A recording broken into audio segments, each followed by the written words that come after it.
नाज़रीन अस्सलाम वालेकुम, मैं हूं इमरान वसीम। नाज़रीन, एक अहम शख्सियत ने अचानक अपने ओहदे से मुस्तफ़ी होने का ना सिर्फ फ़ैसला किया है, बल्कि उनकी तरफ से अपना जो इस्तीफ़ा है वो मुतल्लिका अथॉरिटी को मंजूरी के लिए भिजवा भी दिया गया है। अब ये इस्तीफ़ा अहम शख्सियत की जानिब से जो ये फ़ैसला सामने आया मुस्तफ़ी होने का, एक तो इस फ़ैसले ने सियासी हलकों को, ताकतवर हलकों को चौंका के रख दिया है। लेकिन यह इस्तीफ़ा क्यों दिया गया, किस अहम शख्सियत की जानिब से दिया गया और किस ओहदे से मुस्तफ़ी होने के लिए इस्तीफ़ा दिया गया, इस बड़ी ख़बर से अपने व्लॉग का आगाज़ करने से पहले हम बात करेंगे जो आज मशरिक़ वुस्ता की सूरत हाल पे, ईरान इसराइल जंग पे हुकूमत की जानिब से जो इन कैमरा इजलास बुलाया गया, जिसमें पार्लिमानी जमातों के नुमाइंदों को, पार्लिमानी जमातों के जो रहनुमा हैं उन्हें मदऊ किया गया था, लेकिन पाकिस्तान तहरीक इंसाफ ने इस इजलास में शिरकत ना करने का फ़ैसला किया। अब ये जो PTI का फ़ैसला, इजलास में अदम शिरकत का जो फ़ैसला सामने आया, दूसरी तरफ जो अपोजिशन इत्तेहाद है जिसके सरबराह जनाब महमूद खान अचकज़ई साहब हैं, उनकी तरफ से ये उम्मीद हुकूमत को दी गई थी कि शायद अपोजिशन इत्तेहाद जो है इस इजलास में शिरकत करेगा, लेकिन ना अचकज़ई साहब आए, ना अपोजिशन अलायंस आया, ना ही पाकिस्तान तहरीक इंसाफ ने इस इजलास में शिरकत की।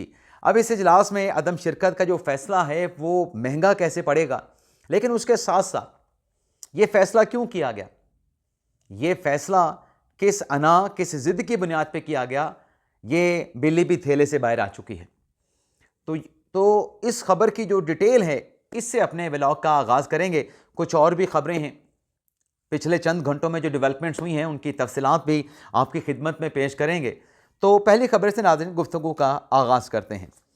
नाज़रीन, वज़ीर आज़म शहबाज शरीफ के ज़ेर सदारत जो इन कैमरा ब्रीफिंग हुई, जो इजलास हुआ, उसमें आपने नेशनल मीडिया पे देखा होगा कि वज़ीर आज़म के दाएँ जानब बिलावल भुट्टो ज़रदारी बैठे थे और वज़ीर आज़म के बाएँ जानब मौलाना फजल रहमान साहब बैठे थे। और मौलाना फजल रहमान साहब वो शख्सियत है जिन्होंने 3 मरतबा अचकज़ई साहब के साथ रब्ता किया और उनसे ये कहा, इस इजलास की जो अहमियत है, अहमियत से मुतल्लिक उनको आगाह किया और उनसे कहा कि आप इस इजलास में शिरकत करें। लेकिन चूंकि तहरीक इंसाफ फैसला कर चुके थे कि हम इजलास में नहीं जाएंगे, पहले इमरान खान से मुलाकात करवाई जाए, तो अचकज़ई साहब ने भी चाहते ना चाहते हुए इस इजलास में शिरकत या शरीक ना होने का फैसला किया। अब अगर अचकज़ई साहब भी आ जाते, बैरिस्टर गौर साहब भी आ जाते, राजा नासिर अब्बास साहब भी आ जाते, तो ये भी आपको वज़ीर आज़म की टेबल के साथ, मौलाना के साथ बैठे नज़र आते, बिलावल भुट्टो ज़रदारी के आगे बैठे नज़र आते, लेकिन इन्होंने इस इजलास में शिरकत ना करने का फ़ैसला किया। अब वज़ीर आज़म ने जो सीनियर रहनुमा आए, जो प्रोमिनेंट रहनुमा आए, बाअसर रहनुमा आए, बिलावल ज़रदारी साहब, जनाब अपने मौलाना फजल रहमान साहब, उनको इज़्ज़त बख्शी और अपने साथ बिठाया। अभी इजलास बुलाया गया था कौमी मफाद के मामले पे, कौमी सलामती के मामले पे, और इस इजलास के जो शुरका थे, पार्लिमानी जमातों के जो रहनुमा थे, जो नुमाइंदे थे, उन्हें बताया गया कि इस वक्त मशरिक़ वुस्ता की जो सूरत हाल है, जो इसराइल की जानिब से ईरान पे हमला किया गया, उस हमले के जवाब में, जिसमें अमेरिका भी शामिल था, ईरान की तरफ से जो रिएक्शन, जो जवाबी हमले किए जा रहे हैं, सुप्रीम लीडर आयतुल्लाह ख़ामनेई की शहादत के बाद जो बदला लेने का ईरान ने ऐलान किया है, इस जंग के आगाज़ से पहले इस जंग को रोकने के लिए पाकिस्तान ने क्या सफारती कोशिशें की, पाकिस्तान ने क्या सफारती इक़दामात उठाए, उन तमाम इक़दामात पर, और फिर इस वक्त खित्ते की सिक्योरिटी की क्या सूरत हाल है, इस पर भी शुरका को, रहनुमाओं को, नुमाइंदों को ब्रीफ किया गया। और सिर्फ ये नहीं था कि सिक्योरिटी हुकाम ने ब्रीफ किया, बल्कि इस इन कैमरा इजलास में जो अरकान सियासी रहनुमा शरीक हुए, उनकी तरफ से भी मौजूदा सूरत हाल पर खुलकर अपनी राय का इजहार किया गया। और फैसला क्या हुआ? फैसला यह हुआ कि सिफारती कोशिशों के ज़रिए खित्ते में जो अदम इस्तेहकाम आया है, जो कशीदगी है, और कशीदगी में जो शिद्दत बढ़ रही है, इसे रोकने के लिए, खित्ते को इस्तेहकाम की जानिब की तरफ वापस लाने के लिए जो सफारती कोशिशें हैं, सफारती कोशिशों को तेज़ करने और सफारती कोशिशों की ज़रूरत पर जोर दिया गया है। तो ये इजलास जो है वो आज हुआ। अब इस इजलास में जैसे मैंने कहा कि अचकज़ई साहब नहीं आए। अब अचकज़ई साहब जब कल उनके पास राना सनाउल्लाह साहब गए, जब उनके पास आज़म नज़ीर तारड़ साहब गए, तो अज़राए मजाक अचकज़ई साहब ने मौलाना साहब से कह दिया कि इमरान खान साहब को भी आप इस इजलास में बुलाएं। अब उन्होंने तो इजलास में बुलाने की बात की, उस पर फिर जवाब भी राना सनाउल्लाह साहब ने दिया, लेकिन पाकिस्तान तहरीक इंसाफ की सियासी कमेटी का जब इजलास हुआ तो PTI ने फैसला ये किया कि इमरान खान से मुलाकात कराएंगे तो फिर इस इजलास में हम जाके शरीक होंगे। यानी PTI ने अपनी जो शिरकत है इस इन कैमरा इजलास में वो खान साहब के साथ मुलाकात से मशरूत कर दी। अब आज पार्लियामेंट पहुंचे हुए थे जनाब बैरिस्टर गौर साहब। बिजनेस तो सिर्फ वहाँ पे इन कैमरा इजलास तो नहीं था, कौमी असम्बली का इजलास भी था जो इस इन कैमरा ब्रीफिंग की वजह से आज नहीं हो सका। लेकिन वहीं पर मीडिया के साथ गुफ्तगू करते हुए जनाब बैरिस्टर गौर साहब ने कुछ अहम बातें की। अब उन बातों में जो तजाद है वो भी खुल के सामने आता है। अब वो एतराज़ क्या था? एतराज़ ये था, बैरिस्टर गौर साहब ने कहा कि देखें, हमारी डिमांड ये थी कि पार्लियामेंट का इजलास बुलाया जाए और पार्लियामेंट का मुश्तरका इजलास बुला के जो है उसमें खित्ते की सूरत हाल के हवाले से जो ब्रीफिंग है वो अरकान को इन कैमरा दी जाए।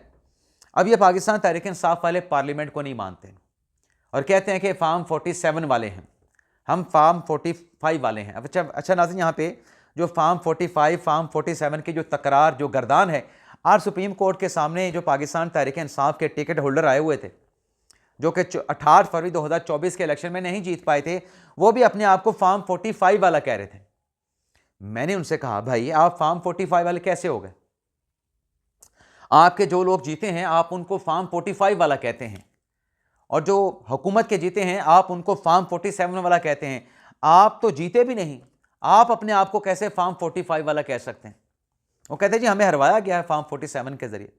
मैंने कहा ये तो कोई लॉजिक नहीं बनती।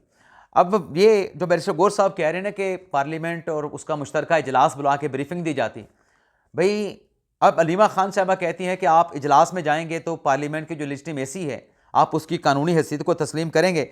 लेकिन साथ में बैरिस्टर गौर साहब ये भी कहते हैं कि हुकूमत का रवैया बड़ा सख्त है और साथ वो कहते हैं कि हम इनके साथ तावन करते हैं, भारत के खिलाफ जंग में हमने तावन किया, अफगानिस्तान के मामले पे हमने तावन किया, ईरान के मामले पे हमने तावन किया, लेकिन ये हमारी इमरान खान के साथ मुलाकात नहीं कराते, ये हमें बानी PTI से मिलने नहीं देते। अब इनकी बातों में तजाद मौजूद है।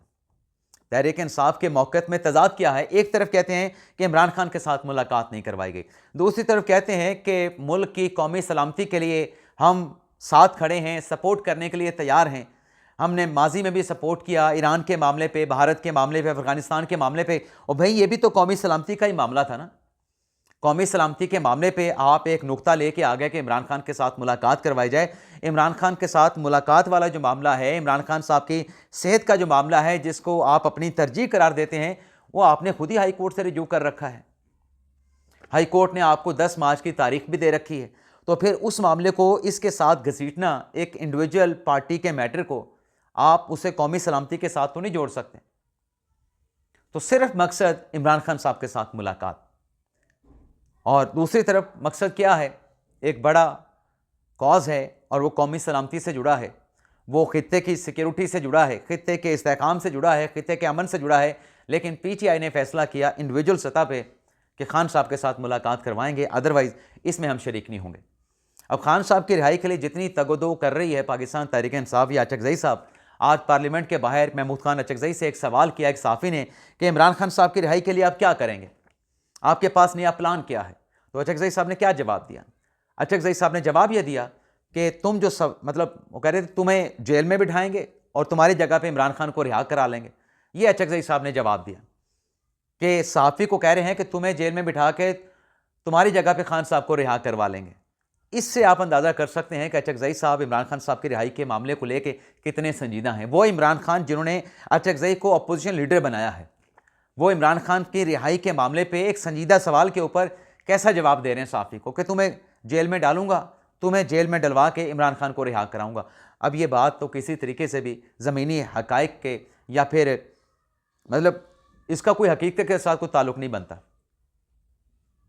अब ये मौका था, अगर इसमें PTI वाले जाके बैठ जाते इस इन कैमरा ब्रीफिंग में, अचकज़ई साहब उनका इत्तेहाद जाके बैठ जाता, वहीं पे जाके आप मुतालबा कर लेते ना कि अगर आप मुल्क में इत्तेहाद चाहते हैं तो एक तो आप ऐसा करें पार्लियामेंट में ये मामला लेके जाएं, दूसरा आप नुक्ता ये भी रख लेते कि हमारी इमरान खान के साथ मुलाकात भी करवा दें, हम उनसे हदायत भी ले लें।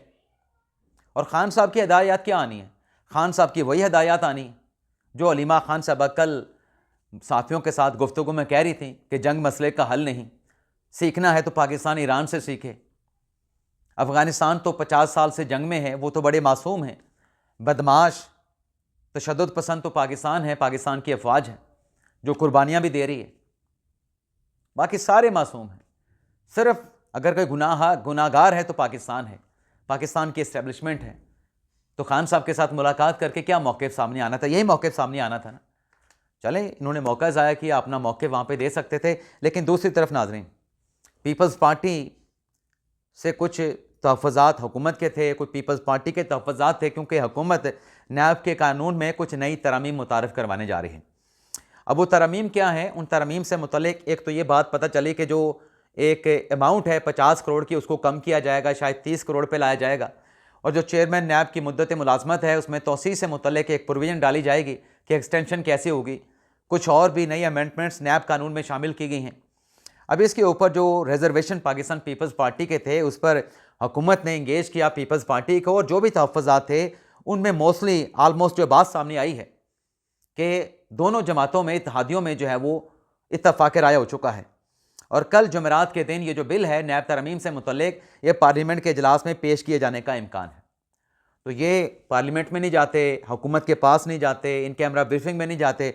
दूसरी तरफ हुकूमती इत्तेहाद जो है, जब ये आपस में भी लड़ाइयाँ हैं इनकी, इनमें तहरीक इंसाफ में खुद इत्तेहाद नहीं है, यूनिटी नहीं है, तो दूसरी तरफ जो इत्तेहादी जमातें हैं वो कानून साजी कर रही हैं, उन्हें कोई फ़र्क नहीं पड़ रहा। फिर इसके साथ साथ नाज़रीन, इस्तीफ़े वाली खबर पे भी आ जाते हैं। नाज़रीन, एक अहम रहनुमा थे, सियासी शख्सियत थे, पाकिस्तान तहरीक इंसाफ में शामिल हुए थे पाकिस्तान पीपल्स पार्टी को छोड़ के। नूर आलम खान उनका नाम है, लेकिन फिर जब इमरान खान साहब के ख़िलाफ़ अदम एतमाद की तहरीक कामयाब हुई, तो नूर आलम खान जो हैं वो इसी दौरान, अदम एतमाद की तहरीक के दौरान ही वो फैसला कर चुके थे कि वो तहरीक इंसाफ के साथ नहीं रहेंगे। तो तहरीक इंसाफ को छोड़ के वो जमीयत उलमा इस्लाम थे, यानी मौलाना फजल रहमान साहब की जमात में आ गए थे। 8 फरवरी 2024 के इलेक्शन में जीतने के बाद जब वो MNA बने, तो मौलाना साहब ने उन्हें पार्टी का कौमी असम्बली में चीफ व्हिप मुकर्रर कर दिया। जैसे पाकिस्तान तहरीक इंसाफ के चीफ व्हिप जो है अहमद डोगर साहब हैं, जैसे मुस्लिम लीग नवाज़ के कौमी असम्बली में चीफ व्हिप जो हैं वो जनाब तारिक फजल चौधरी साहब हैं। तो ये नूर आलम खान को मौलाना साहब की जमात ने कौमी असम्बली में चीफ व्हिप बनाया था। आज नूर आलम खान साहब ने अपने इस ओहदे से इस्तीफ़ा दे दिया है, और सिर्फ ओहदे से इस्तीफ़ा दिया है, जो उनकी रुकनीत है बुनियादी कौमी असम्बली की, उससे उन्होंने इस्तीफ़ा नहीं दिया। और नूर आलम खान साहब ने कहा है कि बतौर MNA मैं रहूँगा, पार्लियामेंट का हिस्सा रहूँगा, लेकिन अपना इस्तीफ़ा मैंने भिजवा दिया है जनाब स्पीकर साहब को, और स्पीकर साहब से मेरी दरख्वास्त होगी, अय्याज सादिक साहब जो हैं फौरी तौर पे मेरा इस्तीफ़ा एक्सेप्ट करें, ताकि जो जमात है मौलाना साहब की, वो मेरी जगह पे किसी और को जो है वो चीफ व्हिप मुकर्रर करे, जो अपनी बुनियादी जिम्मेदारियाँ जो हैं वो कौमी असम्बली में अदा कर सकें। तो ये एक इस्तीफ़ा जो है वो दिया गया है। लेकिन इसके साथ साथ नाज़रीन, एक और ख़बर भी सामने आई है, और वो ख़बर है भगोड़े आदिल राजा की, यूट्यूबर की, जिन्होंने अफवाज पाकिस्तान के ब्रिगेडियर राशिद नसीर थे गालिबन, जिनके ऊपर हाज़िर सर्विस वो मतलब अफसर थे, ब्रिगेडियर थे, उनके ऊपर बेबुनियाद, घटिया, गुमराहकुन इल्ज़ामात लगाए थे। तो ISI के ब्रिगेडियर राशिद नसीर ने उनके ख़िलाफ़ जो है वो बरतानिया में केस किया था कि ये मेरे ऊपर जो इल्ज़ाम लगाया गया है, मुझे मलाइन किया गया है, मेरी हद तक की गई है। तो उस पर ब्रिटिश कोर्ट ने 3,50,000 पाउंड का जुर्माना किया था, और जो इल्ज़ामात थे आदिल राजा के, उन्हें झूठे, बेबुनियाद और गुमराहकुन करार दिया था। उन इल्ज़ामात को आदिल राजा की बदनीयती करार दिया था। अब ब्रिटिश कोर्ट के इस फैसले को आदिल राजा ने जब एपलेट फोरम के ऊपर चैलेंज किया, तो एपलेट फोरम पर भी 92वीं अदालत ने, जो निचली अदालत का ट्रायल कोर्ट का फैसला था, जहाँ पे पहले फैसला हुआ था, उसी फैसले को बरकरार रखा, और एपलेट फोरम ने करार दिया कि जो इल्ज़ामात आदिल राजा ने लगाए थे वो इल्ज़ामात बदनीयती की बुनियाद पे लगाए गए थे। उन इल्ज़ामात की कोई बुनियाद नहीं थी, गुमराहकुन इल्ज़ामात थे डेफेमेशन करने के लिए, और जो इल्ज़ामात लगाए गए उन इल्ज़ामात के कोई सबूत भी फराहम नहीं किए गए। यानी निचली अदालत से लेके बरतानिया की ऊपर वाली एपलेट कोर्ट तक, दोनों अदालतों ने आदिल राजा को सर्टिफाइड झूठा करार दिया है। तो उसके बाद अब चीखें हैं, अब इसको लोग सुनते हैं, जिसको अदालत झूठा सर्टिफाइड मतलब कह रही है कि ये झूठा आदमी है, सच के करीब भी नहीं जाता, अब उसको PTI वाले जो है बड़ी ज़ौक़ और शौक़ के साथ सुनते हैं। तो जब ऐसे शख्स को जब आप ज़ौक़ और शौक़ के साथ सुनेंगे जो सर्टिफाइड झूठा हो, तो फिर आप कौन सा ज्ञान उससे हासिल कर रहे हैं, कौन सा नॉलेज, कौन सा शूर आप उससे हासिल कर रहे हैं। पाकिस्तान जिंदाबाद।